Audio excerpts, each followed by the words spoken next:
La trilogie du Sutherland, évidemment, ça vous dit quelque chose, puisque c'est Rachel Zuffray avec laquelle je suis ce soir. Bonjour. C'est l'avant-dernier jour, on se croirait à la télé comme vous parlez. On va faire le débrief. Vous êtes arrivé à France Loisirs, donc après ça, plus rien ne peut vous arriver. Le roman a très bien marché, la trilogie vous a séduite. Est-ce que ça a séduit les lecteurs aussi? Alors apparemment oui, parce que j'ai eu beaucoup de très bons retours, j'ai eu des très bonnes ventes. Donc oui, je crois que ça a très bien marché, ça a séduit beaucoup de monde et tout le monde en est très content.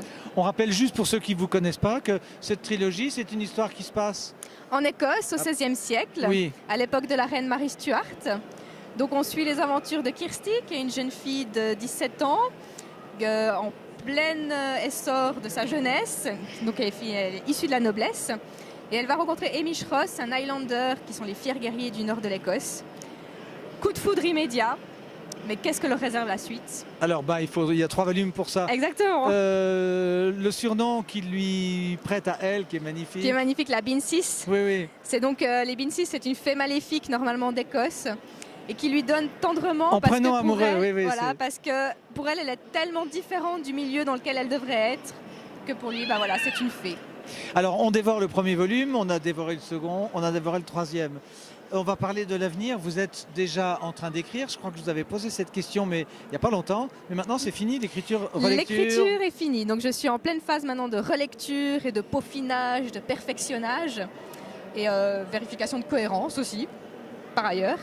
Donc, je suis bientôt... totalement différent. Style totalement différent. Époque différente. Époque différente. Je pars sur une époque beaucoup plus contemporaine. Je change également de pays. Je prends ce risque-là.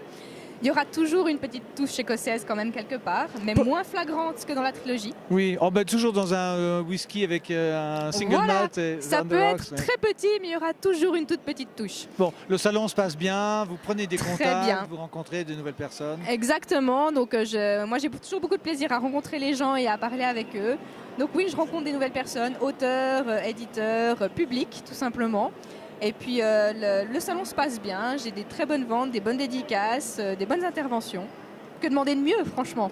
Rien, non. Rien. Rachel, on se retrouvera avec le prochain volume. Oui. N'oubliez pas que nous existons. Oh, jamais, jamais. C'est gentil. Et puis voilà, nous peut-être c'est peut-être notre dernier sujet aujourd'hui. Je n'en suis pas sûr. De toute façon, sur Internet, on n'y voit rien. Demain, on sera là. Ça marche. Et vous aussi? Moi, je serai là demain aussi. Bon, on passera vous dire bonjour. Parfait, alors. Cool. Merci. À bientôt.